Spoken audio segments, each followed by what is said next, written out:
Hey, you guys, I'm Ashley.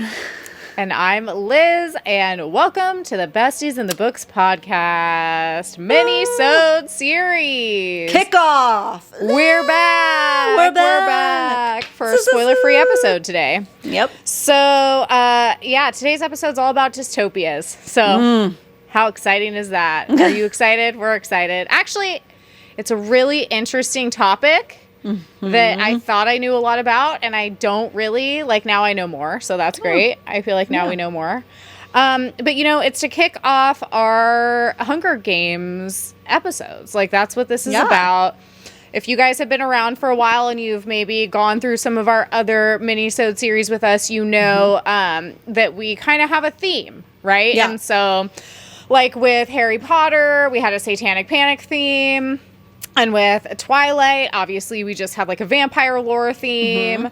And so for Hunger Games specifically, we thought that it would be interesting to delve into kind of our obsession with dystopias and where that comes from, where the term dystopia comes from, how we define it, how it's influenced by, things obviously in real life. Like real life influences fiction for sure.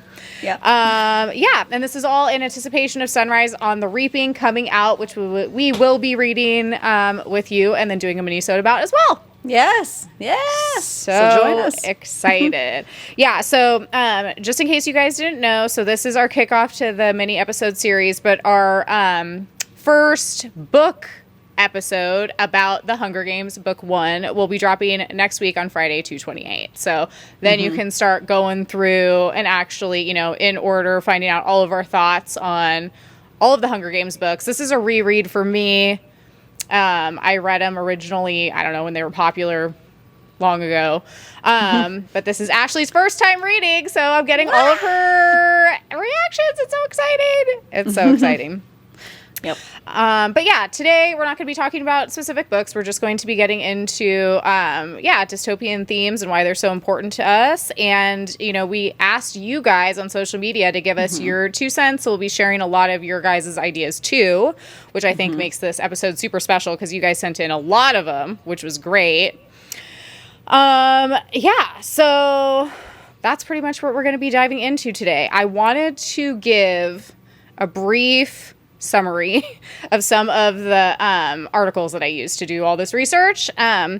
We'll have it in the show notes as well. And there were other websites too. I'm not going to mention every single one.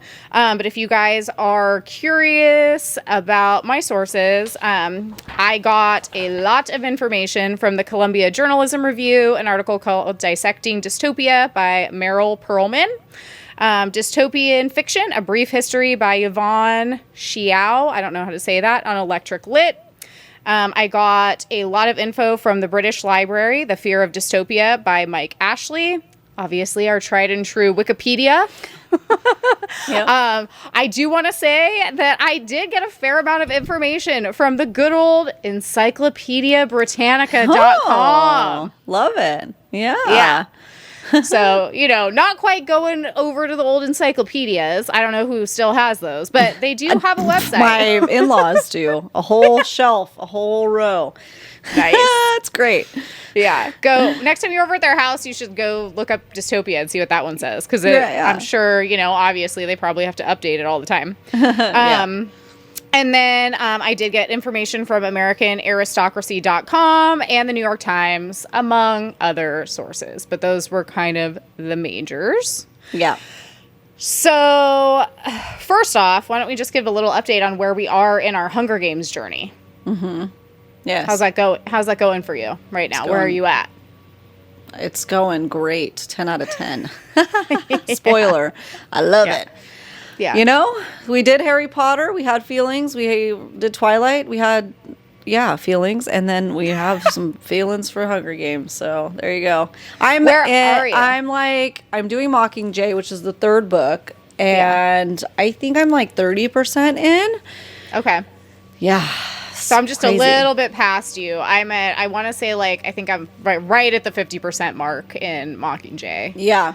If you haven't read Hunger Games yet, like I didn't read it yet until now, please do it. If you want like a fast-paced, like crazy, emotional, just wow time, dude, I did not know what to expect, and wow, I'm trying to like reel it in because I want to be able to talk about all of this in each episode. But guys, like, get on it. Now is your chance. Even though we have a mini episode coming out this Friday, you still have plenty. Like, I read each of them in a couple days because they're so good. They're so good. And it's so fast paced. Each chapter leaves you with like, okay, one more chapter, because the way it's like each chapter is almost a cliffhanger, and I just eat it up. So, and the way she can make me feel for characters that I didn't know I felt anything for, wow, it's crazy. So I'll leave it at that. It's going great. It's going swimmingly. I'm, as a rereader, being halfway through Mockingjay, I felt myself getting real stressed last night. We're amping it up. We're amping it up, you know. So, and just in case you guys are wondering, because I have gotten a few people asking this question, we are obviously reading the original trilogy and doing, you know, episodes, technically, since this would be episode 1 and be 2, 3, and 4. We are reading A Ballad of Songbirds and Snakes as well. So we're just calling that book 4. Okay. And then we will be ending with Sunrise on the Reaping before we get into the movies and our final thoughts. So we're covering it all. We're covering it all. We're going to read Sunrise on the Reaping with you guys, which I'm so pumped about. So, I feel like we've got the whole, we've got templates for you guys to read along with us on Instagram. We've got fables over at Bestie in the Book Club up for all of the books, so you guys can follow along on the journey if you so choose to do that. So, before we get into all this really interesting information about where dystopias come from, we just wanted to say thank you for being here. Seriously, thank you so much for being here. You know, we have our normal weekly Tuesday episodes, and thank you for joining us if you join us for our mini series as well. This is so fun and such a good opportunity for us to either read these classic, super hyped book series that either we've never read before or we can reread again as adults, because most of them so far have been like a young adult or even like, you know, Harry Potter adolescent type of series that we're looking at it through an adult lens now, you know, and kind of dissecting that. Were these books worth the hype? Because I didn't, with Hunger Games specifically, I didn't really know what to expect as somebody who only saw, I think, the first 2 movies when they came out. And while I liked them, I remembered almost nothing. And obviously the books go into the heavy themes and political injustice so much deeper than the movies ever could. So it's really interesting to be able to see these more. But what am I trying to say here? Thank you so much for being here is what I'm trying to say. Make sure to like, follow, and subscribe so you don't miss out on not only our Tuesday episodes, but our bonus episodes too. And we have been dropping a couple here and there recently when we just had too much to say and we needed to throw a bonus episode in there. So thank you guys. Make sure to follow, like, and subscribe anywhere you like to listen to your favorite podcast, including YouTube, if you would like to feel like you're hanging out with us a little bit more. You know, we got Liz's book room and my book fairy wall going on in the back. Make sure to follow us on Instagram and TikTok at Besties in the Books Podcast as well. And you can find the buddy reads over on the Fable app at Besties in the Book Club if you want to join us. We have... I have been keeping up with my thoughts and opinions on the Hunger Games there. I'm like literally reacting in each chapter, and it's great because you can remain spoiler free if you're reading it for the first time like I am. So I can go into chapter 6, have a reaction, and I won't get anything spoiled. You won't for anything after that, you know, unless you go and click that. Then that's on you. I'm sorry. You know, you click chapter 22. Sorry, but yeah, it's great. I love it. It's so good. Okay, so why don't we just get into a fave and fail of the week, but not really, of just just the dystopian theme fave and fail. So like whether it be like movie, book, TV show, whatever, like something you really like, something you didn't like, or something like that. Why don't you tell me about yours? One of my fave dystopian media, I'll say, that I'm going to give credit to because it's what got me going as a youngin', and that would be the book The Giver, which I love. I'm so sorry I don't remember the author name now, though. Lewis Lowry? Is that the name? That sounds really right. I'm like, I have it somewhere on my shelf, but it'd probably be faster to just, like, Google it. Well, you Google it while I speak, but I'm pretty sure it's that. And I've read it 3 times. I ate that you got up. it right. Lewis Lowry. See, it stays in there. It's like Yeah. a good song, you know? You just remember.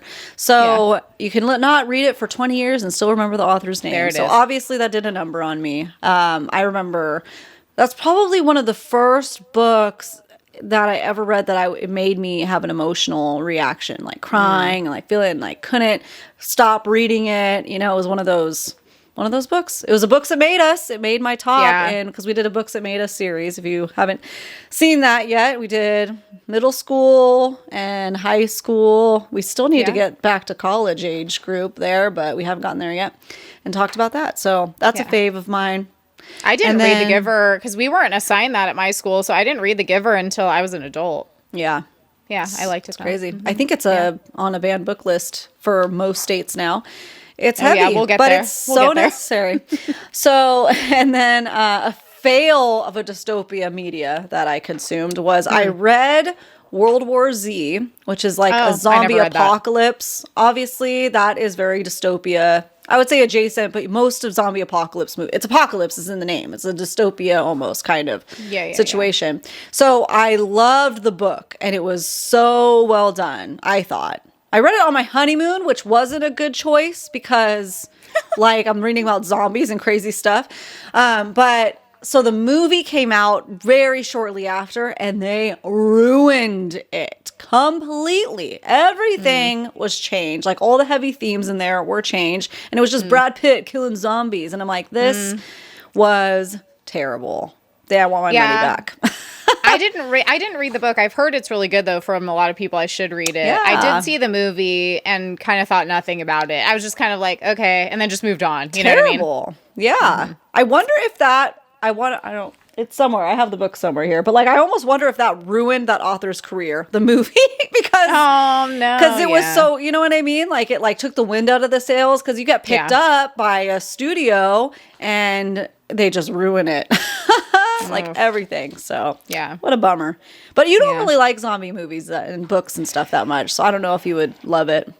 I don't know if I would recommend it to you specifically, but I don't dislike it though. I think maybe it's just I have never seen anything I really liked. Like other than the 28 Days franchise. Like I feel like other than that, I mean, American Rapture is technically, that's by CJ Lead, if you guys haven't read it, is technically zombie apocalypse. That's not the main point of the book, but that is going on. I loved that book. I think it's just because I haven't really seen much media that I with zombies in the traditional sense that like I enjoyed, but it's not that I dislike it. I'm just waiting for something to change my mind, you know? Yeah, for sure.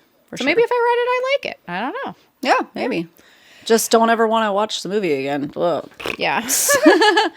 Yep. Okay, what about you? What is your fave and fail Dystopia edition? Yeah. So I kind of briefly mentioned to you this before. So when I was in college, I took a feminist science fiction class. And I had no idea what to expect. I was basically at that point, like I could have pretty much gotten I did get a minor, but I could have gotten a double major in women's studies, feminist studies. And so I was just taking it to fill some space, but our teacher, I ended up loving it. And our teacher had assigned us Oryx and Crake by Margaret Atwood. So I have it here, my original copy. This really got me into the dystopian kind of sci-fi genre. And I actually read Oryx and Crake, and so it's a part of a trilogy. It's Oryx and Crake, Mad Adam, and the Year of the Flood. And so it's a dystopian trilogy by Margaret Atwood. I read it before I even read The Handmaid's Tale, which is obviously what most people have read by her. So that was my introduction to Margaret Atwood, was a completely different thing than like what most people know. And that class, I mean, that teacher had us read, you know, some Ursula K. Le Guin. She had us read some Octavia Butler. Like we were reading really, really great, who would have thought, feminist science fiction authors. And so that really got me into the genre, I think. So that's my fave. I wanted to give the Oryx and Crake trilogy a shout out on here because I feel like a lot of people haven't read it or heard of it. And Margaret Atwood, I mean, has an amazing collection in general, but if you like science fiction, if you like dystopian stuff, post-apocalyptic stuff, this would be a really good choice. Yeah. So that's my fave. My fail is also Margaret Atwood related. And it is basically trying to watch the Handmaid's Tale TV show. Yeah. So I watched, I want to say maybe season 1, possibly season 1 and 2 by myself because my husband didn't want to watch it. And but I was so intrigued by it, obviously being a huge Margaret Atwood fan. And at this point I had read, The Handmaid's Tale and The Testaments, which is the sequel. And, it was just watching it alone was not a good choice. Yeah. I was having nightmares every night. I was so stressed out. It was like, because it's just so, it's like too close to home, I feel like, for a lot of people. Sure. Yeah. Yeah.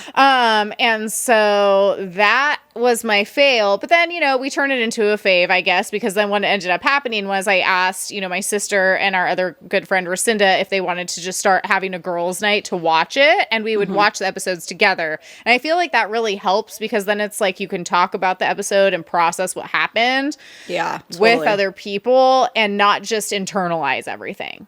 Yeah. And, just experience the horrors with someone else who also, is equally or similarly affected by the horrors. Yeah. Yes. Yeah, that's so relatable because I tried watching it too and I probably got just as far like by myself. Well, I think my husband was watching it with me.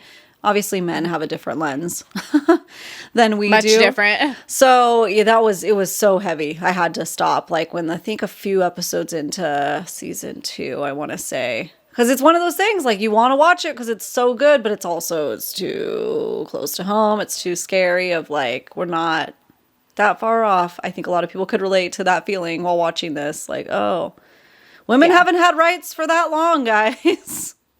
Well, no, they could get taken away. Yeah. Yeah. I think, it's like, and I think what the show did so well, I mean, aside from the fact that it's like everything about it's like the tone, the acting, like everything, there's a reason why like Elizabeth Moss has won so many awards for that show. She's like remarkable, but it's like, I think they did such a great job of showing how things were. Yeah.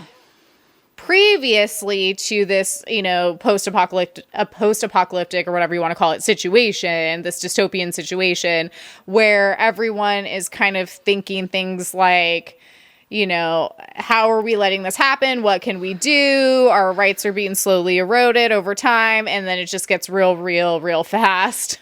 And so I think that is, it's the whole, frog in boiling water kind of metaphor that gets used a lot. And so I think that it's good that if you're going to watch something like that to have people to talk about it with. My question to you is what the books, were those easier to digest than the show? Okay. 1,000%. The show is what I've been wondering because I haven't read the books because you should. Yeah. The books are excellent. So Handmaid's Tale is excellent. It's a tiny little bit of the show. Tiny. Of what?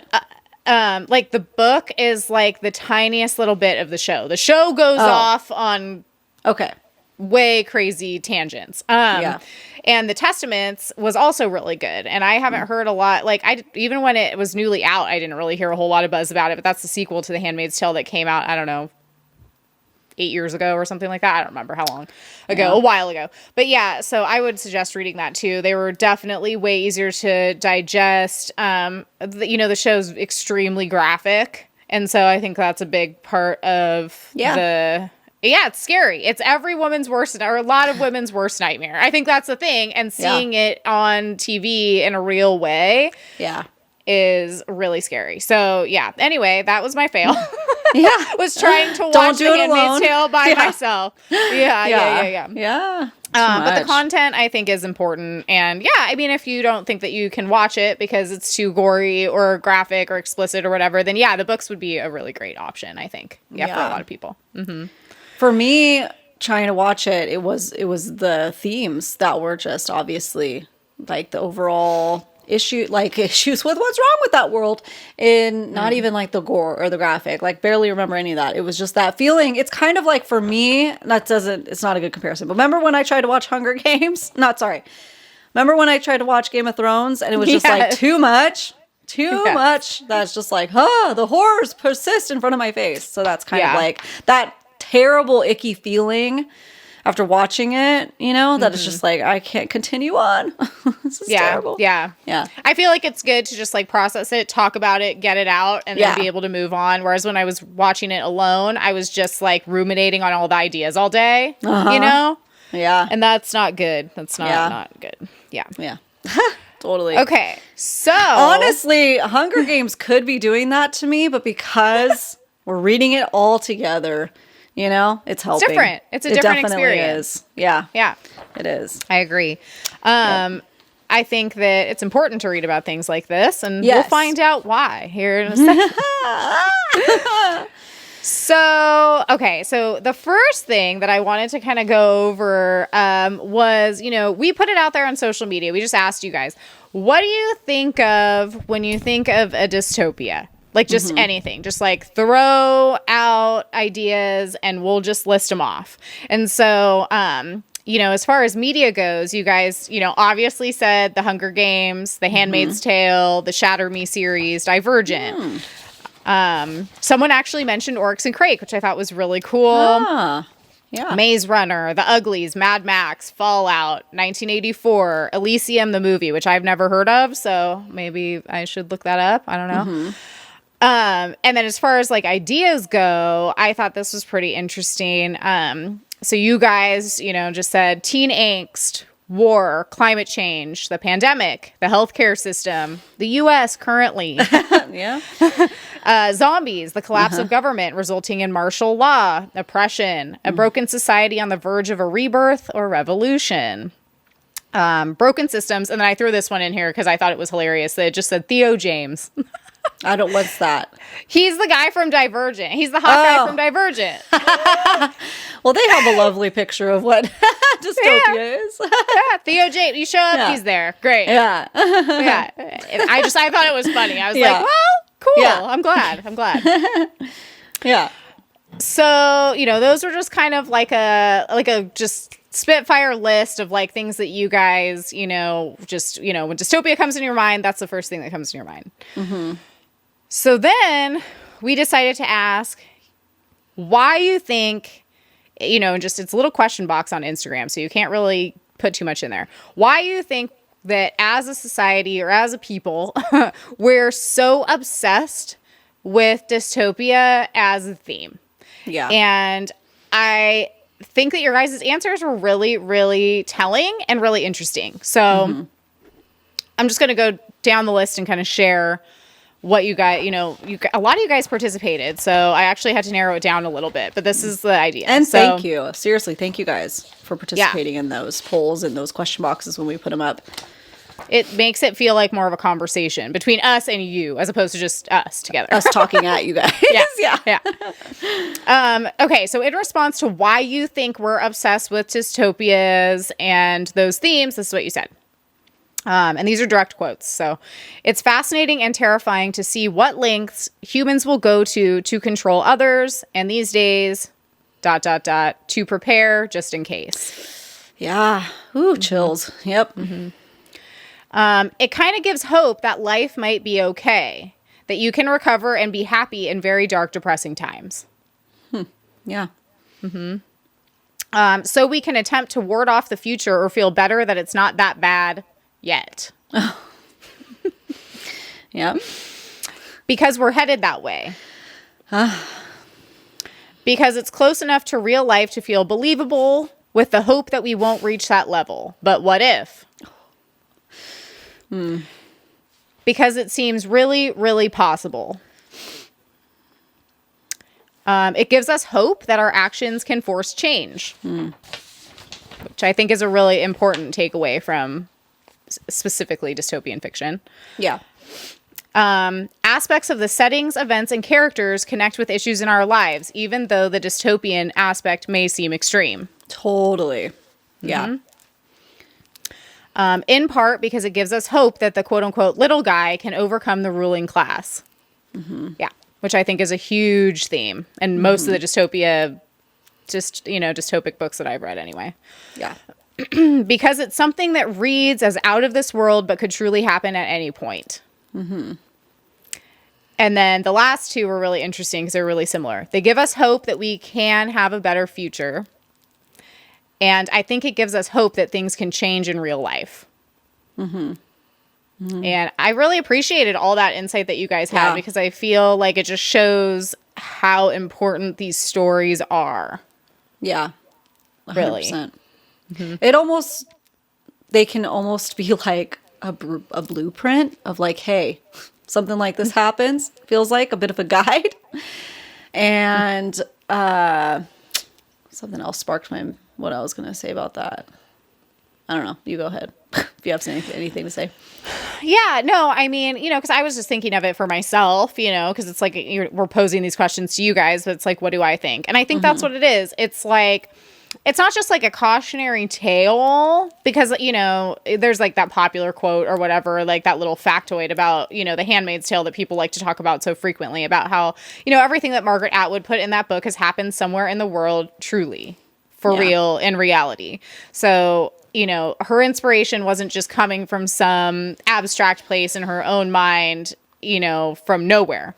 And so I think we can look at it as like a cautionary tale on what not to do, but I think it also can show exactly what you guys were saying about how it's important to remember that nothing's permanent, everything changes, and it does give us hope for the future, whether that comes, like, in whatever form that comes in, whether that's, a revolution or an individual who can make significant changes, etc. Yeah, for sure. And I think also with dystopia media, it's part of human nature to almost be fascinated by the possibility of the demise of the human race, possibly, or alternatively, how to overcome it, and the hero story and everything else you guys said is spot on. Yeah. Yeah. Yeah. I think a lot of it is morbid curiosity too. It's the same reason why we like to read horror, right? Yeah. I think it's very like adjacent to that. It's like dystopia is not necessarily the same thing as post-apocalyptic stories, but it's very, adjacent. And then you could even say that within that, horror is very adjacent to that. So it's like our brains are curious about worst case scenario, about disaster, like all that kind of stuff, Yeah, totally. So I think that explains a big part of it too. Yeah.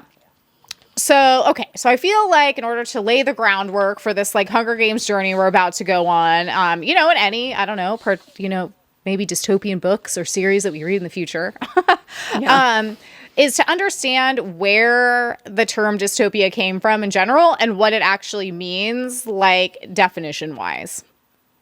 So I just wanted to share the definitions first, like the major ones. So the Oxford Dictionary definition is an imaginary place or condition in which everything is as bad as possible. So I thought that was interesting that they actually included the word imaginary, because obviously a dystopia can't be 100% true, because that would mean everything's terrible, which is never the case, just as a utopia is not real either, right? But I thought that was interesting. Yeah. The Merriam-Webster definition is of relating to or being an imagined world or society in which people lead dehumanized, fearful lives. Yeah. And then the Wikipedia definition is a community or society that is extremely bad or frightening. It is often treated as an antonym of utopia, a term that was coined by Thomas More in 1516, which created a blueprint for an ideal society with minimal crime, violence, and poverty. The relationship between utopia and dystopia is in actuality not one of simple opposition, as many dystopia claimed to be utopia and vice versa.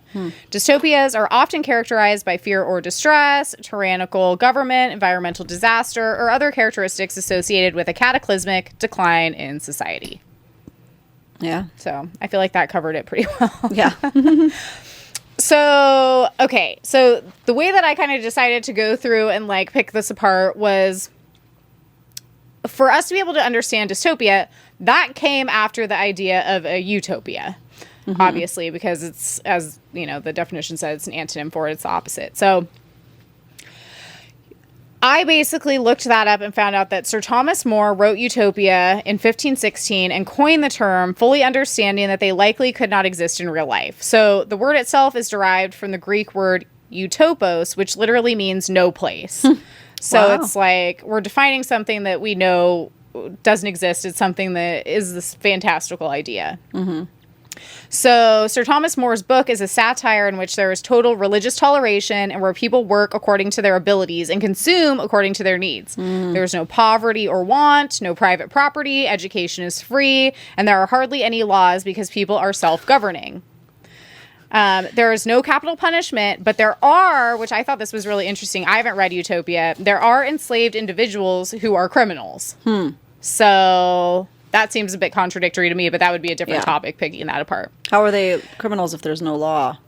Because they self-govern, but yeah, okay. This is why you can get into a very deep philosophical discussion about all these ideas. Okay. Yeah. So Utopia and More are criticized as precursors to communist theory. And he was actually executed by Henry VIII for refusing to acknowledge his marriage to Anne Boleyn. So that's how he went out.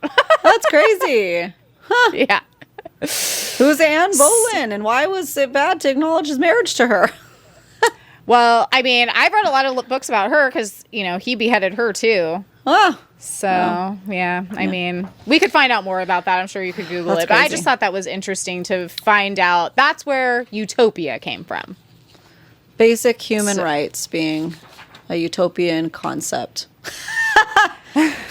Just everyone having access to their basic needs. But yeah, I mean, obviously, like any theory, you could pick it apart, and there's definitely things wrong with it as well. Okay, so the first time dystopia was used publicly and recorded was by John Stuart Mill, who was an English philosopher and economist in 1868 during a public speech to criticize the government's Irish land policy. Okay, so this is the first time dystopia was just like verbally used. He believed that people should have more power than the government, that a government's complete control over its population would reduce that population's happiness, and that the best way to increase aggregate happiness was for the government to not have any control over its subjects' lives. So he was heavily inspired by Sir Thomas More, who we just talked about, who wrote Utopia, and dismissed utopian thinkers because their ideas were too flawed to be practical. So basically he's saying, he's coming up with like, you know, the kind of the opposite or counter idea to the utopian idea. Yeah. So that's where the ideas originated from. Yeah. Oh, that's crazy. So what I could gather, this was like a little bit confusing, but I'm pretty sure I figured this out. So, because my question was, when was the term first featured in literature? Yeah. So we know, you know, that all these philosophers are basically going back and forth, using utopia and dystopia as a way to essentially break down different economic theories or like government structure theories, I guess you could say. So what I could find is that Lewis Henry Young, who is like this random guy over in Ireland, actually published Utopia in Dublin in 1747. So that's what I could gather from that is he just took that work and actually published it. So you can go and you can like buy it and stuff on Amazon now. It's like, from everything I read, it's basically there's all these disclaimers that it's like was very old and pieced together kind of crappily. So good luck, but you can definitely like buy copies of it. So that was published officially for people to be able to buy and read in 1747 by this other guy. Did you like know any of that stuff before? I didn't know any of that stuff. No, like I knew Utopia was a thing, but that's all I knew. Yeah, for sure. Yeah, I didn't know it. Cool. The more you know. I know. It's crazy. It's crazy. So, okay. So my next question that I came up with was, when did the modern, quote unquote, dystopian fiction era start? So like, when did we start like going on down to Hunger Games town? Yeah. Yeah, totally. Like how did we get here from 1747 publishing these like, you know, dusty philosophical like debates, right? To where we are today. Okay. So from what I could get in my research, this pretty much started happening at the turn of the 20th century. So Most agree that the genre really became solidified with the publication of, and I have no idea how to say this person's name, guys, sorry, Yevgeny Zamyatin. Sorry, I have no idea how to say this, but he wrote a book called We, W-E, in the year 1921. So it is said to truly have set up many of the tropes we consider dystopian, like unresolved endings and a totalitarian government gone mad. So We is set in an authoritarian one state where citizens are identified by numbers instead of names. Society is governed by technological efficiency and the suppression of individuality. The protagonist, D503, that's his name, or their name, is the lead engineer of the spaceship Integral, which is designed to rescue unfamiliar beings on other planets who may still live in freedom. So it sounds very like sci-fi adjacent. Dystopian as well. sci-fi. Yeah. So that's kind of like the first time they're saying in 1921 where like this is like where the modern dystopian like fiction started. And then his book greatly influenced George Orwell's book 1984 and Aldous Huxley's 1939 novel Brave New World, which I feel like most of us are pretty familiar with. Yeah. Yep. Yeah. So I included a quote that I had actually already read years ago. It's just this random critic named Neil Postman, but he talks about kind of the difference between these two books because George Orwell had his take on what a dystopian meant and Aldous Huxley had his idea of what a dystopian meant. And they're very different, but both dangerous in really interesting ways. And so I included this quote because I thought if you guys hadn't heard it before, that it would be a good thing to kind of think about. So this is a quote. What Orwell feared were those that would ban books. What Huxley feared was that there would be no reason to ban a book, for there would be no one who wanted to read one. Orwell feared those who would deprive us of information. Huxley feared those who would give us so much that we would be reduced to passivity and egotism. Orwell feared that the truth would be concealed from us. Huxley feared the truth would be drowned in a sea of irrelevance. Orwell feared we would become a captive culture. Huxley feared we would become a trivial culture. I just feel like that was like a good way to sum up like how it was almost like kind of like two schools of thought on dystopia was kind of created with like those two books. Because they both had similar themes, but also very different like takes on it. That's interesting broken down that way because we both obviously read Brave New World. I still have my library copy from my high school. And I had never read 1984. That's actually on my Pango list right now of some dystopian books that I'm going to be buying to make sure that I can get them in a physical form. Have you ever read 1984? I obviously know the themes, but yeah. I've never read 1984. I have it already. It's been sitting on my shelf forever. It's not very long. Like we should just read it at some point. But no, I did read Brave New World. I want to read 1984 at some point soon. Yeah. I want to reread Brave New World as well. That's definitely on my list too. Yeah. When it comes to the fiction era, it does not surprise me of the timing of when it seemed to have really taken off and became hype. When we did the vampire series, obviously we got to see way back thousands of years, centuries and centuries ago, where we saw depiction in art and everything. With dystopia themes, Utopia is probably be found sooner than what we were able to find because the idea of that almost heaven on earth has been around forever. But when it comes to dystopia, think about what was happening at the turn of the 20th century, I think it's called, right? 19th. That always confuses me. The 1900s, the turn of the 1900s, we're seeing technology have a major boom. The Industrial Revolution, we're seeing computers for the first time, the introduction of cars and automobiles, and obviously the population explodes because of modern medicine as well. So it's not a surprise to me that might be truly when things really took off in such a different way, because there's so many different ways your brain can go of the fears and the dangers of all of these different things happening, coupled with different governmental societies. I'm sure there was dystopia stuff back before then too, but the way it took off was propelled by all these advances not only in technologies, but just everything. So, yeah. For No, sure. and that's so true. Like, I decided to look up events that inspired modern dystopic works. So, I mean, that's perfect segue to like take us into, you know, what most, you know, people who like research this topic or whatever would think, actually, inspired this like huge kind of like, this dystopian like theme to become super, super popular in literature. So the things that they list were major wars. So obviously, as you say, like we'd be coming off of some major wars, crossover into post-apocalyptic fiction, totalitarian regimes, technological advancements. What I thought was interesting was there was actually one website that I was looking at that was talking about specifically the invention of the Turing test, which I didn't know about. I'm sure I've heard about it sometime, but it was a test for intelligence in computers. The creation of Sputnik. The invention of the first personal computer. So yeah, the technological advancements, like what you're saying. Yep. Which this caused a lot of the crossover into science fiction genre. Yeah. Political oppression, economic inequality and corporate power, environmental disasters, with key real life examples being World War II and the Holocaust. Yep. The Cold War and nuclear threats. And specifically the rise of surveillance technologies, which I thought was really interesting too.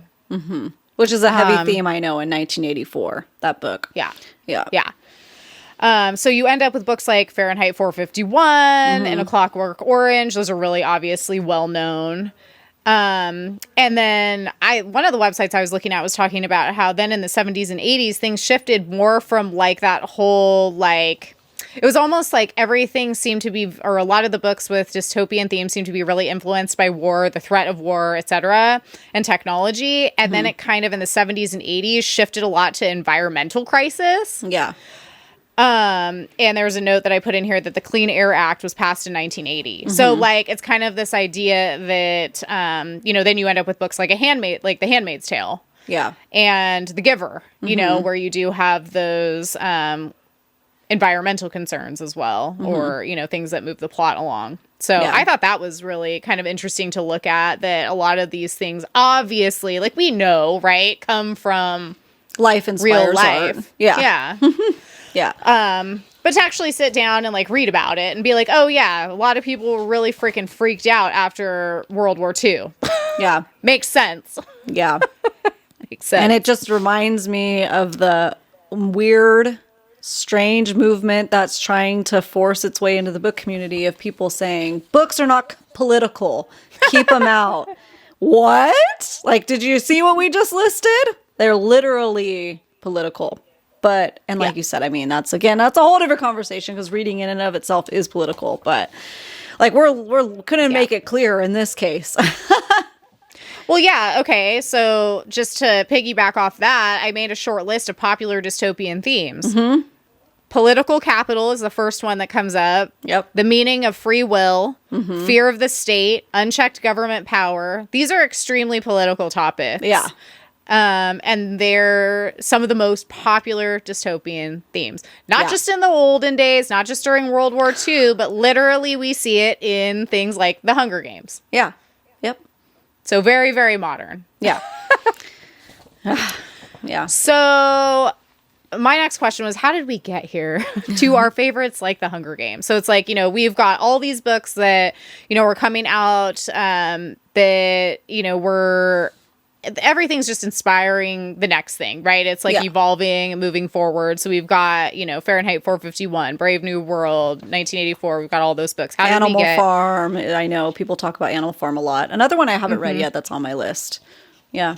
I have not read that either. I'm hoping to read it soon. All of those, for us, we both either read it or not, because we're all in the same assigned classes that usually, for some reason, our AP classes didn't do those ones. They did, like, we were one of the only ones, you know, in that school to read Brave New World. So some of those basic high school ones, they didn't have us doing for some reason, but they did alternative ones that were still dystopian. We'll continue. But it's crazy how much dystopia books we were reading in our school years, which I love. Oh, totally. I love it. Yeah, me too. So important. It is really important. So, okay, so yeah, how did we get here? So, a lot of people actually credit, which I thought this was interesting, The Giver, as kind of helping to kind of propel this genre into like being a more popular, specifically among younger people genre. Yeah. The Giver made way more like kind of made the way for YA dystopian novels, I guess you could say, like young adult, where themes like self-discovery and like the one young person against the world, you know, are popular because young people can kind of see themselves in that situation. Yeah. Also, I thought this was an interesting, like, little side note that I never really thought about, that, like, many also think that a lot of this hype in, like, the modern dystopia kind of, like, YA fiction, you know, like Maze Runner, Hunger Games, Divergent, like, all those, kind of stemmed from post 9/11 anxiety. Yeah. And I'm like, well, that tracks, too, because it's, like, how old were we during 9/11? Like, 8th grade, I think? Yeah. Yeah. So that would make perfect sense too. So according to a few articles I read, which I thought this was also really interesting, the Hunger Games actually completely changed the genre by creating a shift from the individual wanting to break free and escape their oppression to a safer community. So that's what a lot of the dystopian like novels would kind of focus on, right? Like, how can we be safe? How can we escape this particular government and get somewhere safe? So that's not enough anymore. Now our protagonists have to fight back and enact violence to bring down the tyrannical government entirely. Yeah. So, you know, both of them are a form of rebellion. It's just different. Yeah. Interesting. I dare say it's become a bit more radical. Yeah. A little bit more radicalized. Yeah. But yeah, so I thought that was a pretty good, just like little overview backstory on like how the dystopian genre came to be. Obviously, it's much more complicated than that. But I don't know. Do you have anything else that you kind of like? No, I think that thought of while I was kind of going through that. No, that's a nice like brief history backstory, bringing us up to modern times and how we got here. So I decided to look at. Are many of our favorite dystopian novels banned? Ah, yes. This is the questions that I want to know the answers to. So I just wrote, yeah, basically everyone mentioned. Which is a problem in and of itself, okay? Yeah. So I just put the top 5. Yeah. And as we know, it's like these bans, you know, if you were around for our Satanic Panic, you know, anyone can request a book to be banned. It just kind of depends on who's doing it, how much pull they have, how much money and influence they have, etc. The top 5 dystopian books that are most frequently requested to be banned. Okay, that's what this is. The Handmaid's Tale is number 1. Fahrenheit 451 is number 2. Brave New World, number 3. The Giver, number 4. And 1984 is number 5. Yeah. Yeah. So no surprise there, I don't think. I don't think the irony is lost on anyone who knows what Fahrenheit, I can't say it right. Fahrenheit 451 to ban that book. That's a book about book banning and catching books on fire, like getting rid of them all. Guys, hello? Yeah. Don't ban it, read it. It begs a question that I want everybody to like sit and ponder when it comes to banning, especially books such as these dystopia novels. Why are they wanting to ban it?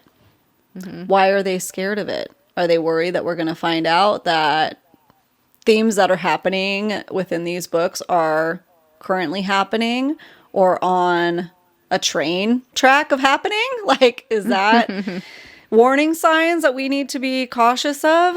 Because otherwise, if it's supposed to be fantastical and not real, wildly outrageous, there would be no need to ban it in the first place. Okay, you can say, sure, there's some bad language or some explicit material, which a few of these I know for sure do have it, but then you just would change the age. Like, you wouldn't need to ban it flat out. And I know some of them are different. Some of them are being banned in certain libraries, and this is happening right now, you guys. There are book bans happening across the United States right now in different states, in different libraries, in different schools. So I want you guys to sit back and think about, why does that need to happen?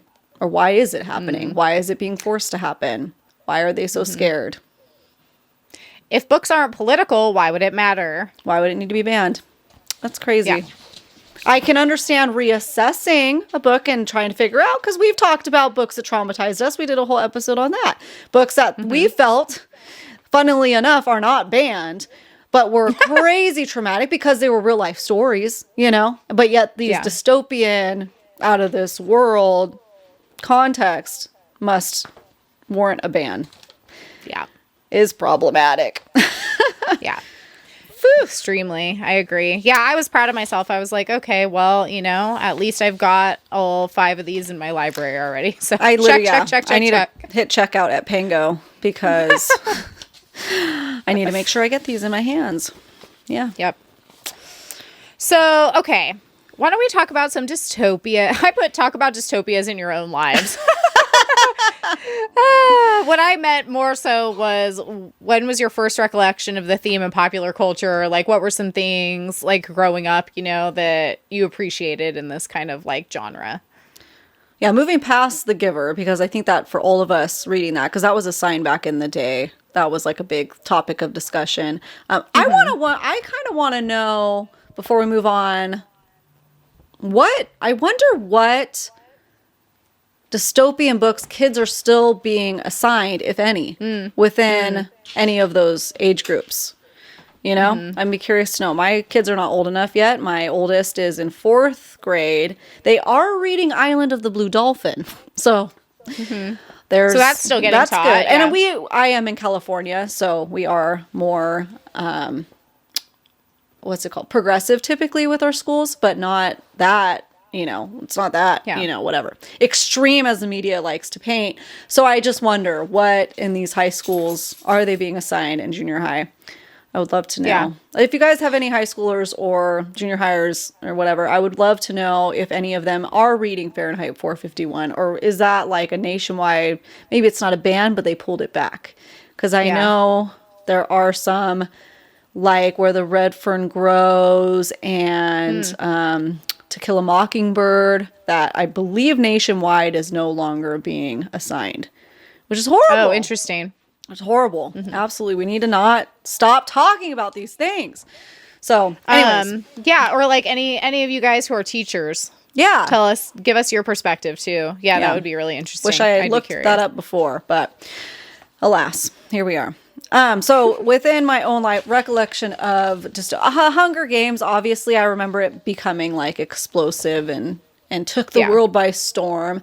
I think we were a little bit older when they came out in movies, and at that point I wasn't really paying much attention. Otherwise, I'm trying to think. I mean, for us, like, all the books, like, we'd all just talk about the books, like, as a community, but I don't remember in like popular media, as far as like movie franchises, other than zombies, like that kind of post-apocalyptic type of themes. I couldn't think of anything else really that stood out to me. What about you? Yeah, I mean, a lot of the books that we were reading when we were younger, right? Like, we were still in the era of, like, the dystopian stuff was fine to read in school. So, you know, so Brave New World was assigned, we read that. Fahrenheit 451 was assigned, we read that. Lord of the Flies was assigned, we read that. I remember all of those pretty vividly from high school, for sure. As far as, like, dystopia in, you know, like TV or like movies, I do remember, I wasn't allowed to watch it, but I do remember seeing like snippets at my friends' houses and stuff of the Terminator movies. Those were really popular. Yeah, duh. Yeah, sorry. Yeah. Terminator. Yeah. Yeah, so I do, and I was really freaked out. I remember I went to Universal Studios and they had a Terminator ride, and I was like so freaked out on it as a kid. See, but I love that. I love that for them, for Terminator, because realize how fantastical that movie was 20 years ago, 30 years ago.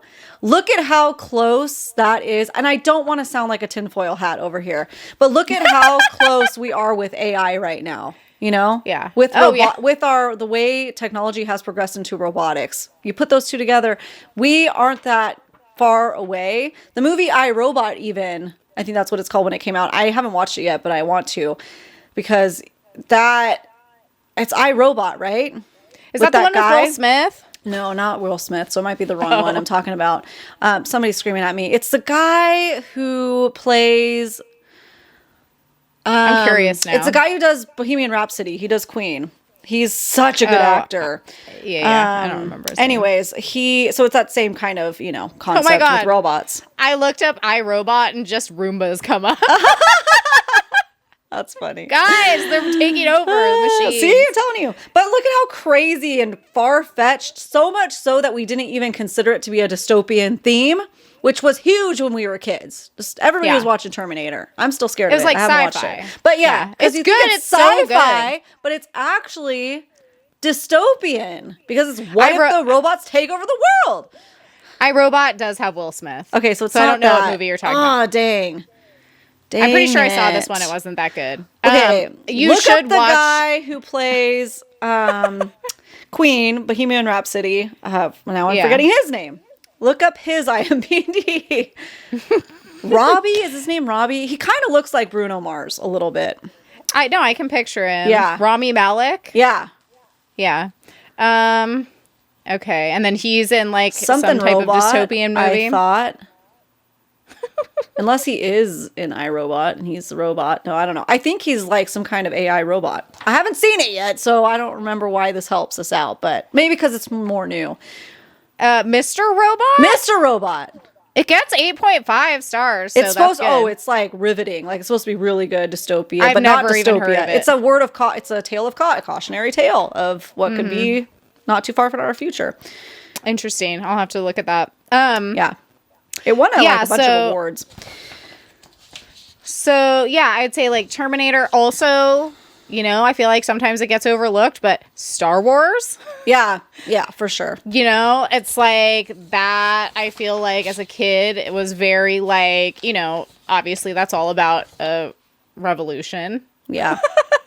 I'm trying to think. There was like one other one that I feel like was really popular when I was younger, and I can't really remember. I mean, obviously I watched, like I said before, the 28 Days franchise when I was in high school, that zombie apocalypse. Mm-hmm. Yeah, zombies had like a huge craze, and some of them were dystopian, some of them were not. I know, I'm trying to think. I feel like there was obviously a lot more. I mean, there's a lot that Stephen King does, and he has a lot of dystopian books, The Stand, and there's that one with the cars that drive themselves and like run people off the road. I'm pretty sure that's Stephen King, but it's almost like a horror genre for him, but it's not, because you can see some you can relate to some themes in real life that you see. Yeah. But I mean, I did not read The Stand until I was an adult, but I was obsessed with the original miniseries that came out either in like the mid 90s or early 2000s. Another one that I just thought of from our childhood, the freaking Matrix. Oh, yeah. Yeah. Yeah. Mm-hmm. I know. I just pulled up like popular dystopian movies or whatever. Strangely, that one did not pop up. Well, I think it's one of those, because that was now 20 years ago. It's one of those sci-fi, but a lot of sci-fi can be dystopian depending how far along our technology has gotten since it came out, Totally. It's not that far-fetched. Wow. But yeah. Yeah. I feel like for me it was probably a lot more like books that I was reading than like movies and shows that I was watching, because I wasn't really allowed to watch a whole lot when I was younger. Yeah. But yeah. Yeah. It's so crazy to think about. They're everywhere. The themes and all of them are very, very similar. And most of, I feel like, the science fiction movies I've seen. Yeah, as far as shows, I mean, I watched The Walking Dead, up until it got so dumb. And I never watched that. Yeah, it was really good. And there's been a lot of dystopian shows. Can't remember now, of course, other than the ones we've talked about, Handmaid's Tale and stuff. Mm-hmm. But yeah, it just leaves you feeling like I'd rather consume it as a book, which is interesting that books are more likely to get banned. Mm-hmm. So that tells you something. Mm-hmm. So are there any other faves in the genre that you want to shout out before we're done here with this introductory episode? I don't think any other that we haven't touched on have come to mind. What about you? Yeah, I mean, because I already mentioned the Oryx and Crake trilogy. Please, everyone, go read it. The other one that I wanted to mention that I feel like doesn't really get talked about enough are these two books by Octavia Butler. She's amazing if you guys haven't read anything by her. Parable of the Sower and Parable of the Talents. These are some of my favorite kind of dystopian novels as well. And she's an amazing author. I'm trying to think of other ones, but I feel like when I think of those ideas, I always think Oryx and Crake trilogy and then Parable of the Sower. Yeah. Those are my faves. Yeah. Yep. So, did you have anything else that you wanted to add before we do a Hunger Games themed smash or pass and sign off? Just to lighten the mood a little. Just that dystopian books are so important that we always have access to, because it's just good to like hear about the people's plight of other situations. I think it's definitely the type of theming in a book that can incite empathy with people, because especially when it's packaged in such a way that you don't even realize, that's why we love fantasy so much, because we can learn and gain and grow without it, I think, being like shoved down your throat, like with self-help book or even a memoir of somebody's plight. You feel like that's them. But when authors such as Suzanne Collins for the Hunger Games has packaged the characters in such a way that they can become relatable, and then you could see yourself in the story, helps pull into those feelings of like, how would I feel if I saw humans subjected to this, or if that was happening to me? So it's a huge reason why I feel dystopia novels, movies, media needs to continue on and persevere. Yeah. There you go. I agree. I feel like I completely agree that we just need to remember that, like, do we necessarily need to be, like, afraid that everything that's going to happen in our dystopian novels is going to happen in real life? Like, no, we don't need to live our lives that way. But I think that, as you say, it's important to remember that a lot of these things have happened or are happening to other people all over the world. And just because we have the privilege of living where we live and during a certain point in time does not mean that everything will be, the way it is forever. So it's nice to be able to educate ourselves, but as you say, also be able to read about other types of people and situations so that we can put ourselves in other people's shoes. Yeah. And remember that, we're all just humans on this little floating rock out in space, and what affects one person affects all of us in one way or another. And I think that's why we were assigned so much of that reading growing up too, is because the education at the time wanted to educate people on the different plights of people and the different possibilities and stuff, not to scare us. I was never scared from any of these books. No. I gained a lot of insight and thoughtfulness, and it helped me understand things, even though it's a fantastical, allegedly, like, situation. So I hope that they're still reading some of these or something like it, because it's important. It's important. First of all, I just want to say thank you for, being here for our little, research history lesson. And hopefully that kind of helps put some things into perspective moving forward as we're reading The Hunger Games, since obviously these books and movies delve very deeply into a lot of the themes that we talked about. And we can kind of hopefully get some perspective on where that has come from moving forward. And as I said, if we read any more YA dystopian series in the future. Yeah, we kind of have that to base on. Okay, so, to end on a high note, let's just do a Hunger Games smash or pass, shall we? Shall. Just to ease us into this Hunger Games world that we're going to be fully immersing ourselves in starting now, I guess. Yeah. All right, you go first. Hit me. Okay, you want me to go first? Do it. So, I have to know, smash or pass, hey, Mitch. Pass. From what I know so far. Let's ask again after the prequel book, because that is his book that's coming out. The new one, yeah. We're going to find out more about him. What I know so far, up until 20-30% into Mockingjay, a little bit of the movies, but that's a gray area. It's a pass. What about you?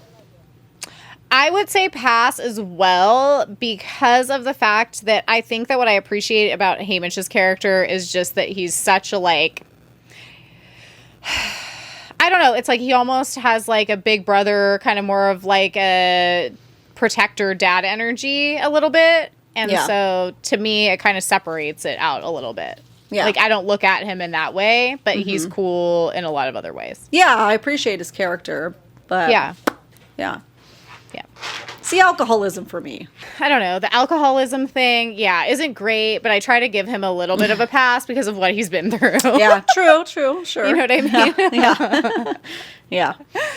So what about you? Well, just because I know what your answer is going to be. I'm sure you don't mind, but we got to know for the people in the polls. President Snow. So this is a complicated answer for me. What?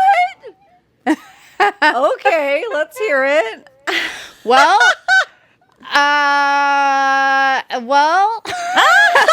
you haven't read Ballad of Songbirds and Snakes yet. Yeah, and I haven't even, I'm only up until this point, so interesting. I am not going to spoil anything for anyone in case you're new to the series, but Ashley's face just freaked me out.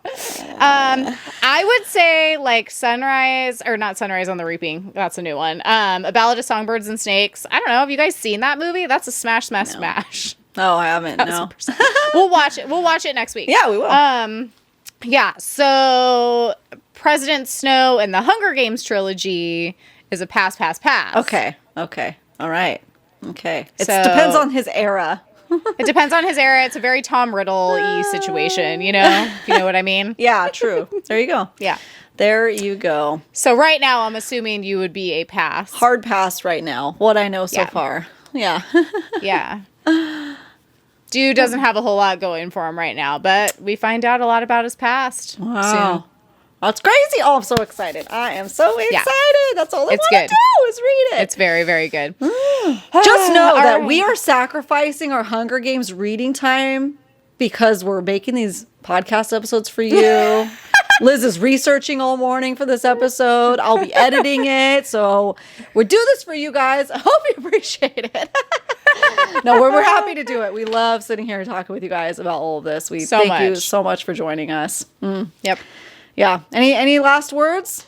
Should I wrap this up? Okay. I think we're good. Awesome. Thank you guys. Make sure to like, follow, and subscribe before you go. That way you don't miss out on our future videos, which from now until the foreseeable future, I think it's 5 or 6 weeks, we will have Tuesday and Friday uploads, with our normal episodes being Tuesdays and Minisode Hunger Game coverage on Fridays, with a wrap-up episode that we will be talking about the movies and did they do them justice. Yep. We have some fun Smash or Pass poses to do then. So definitely come back and check that out.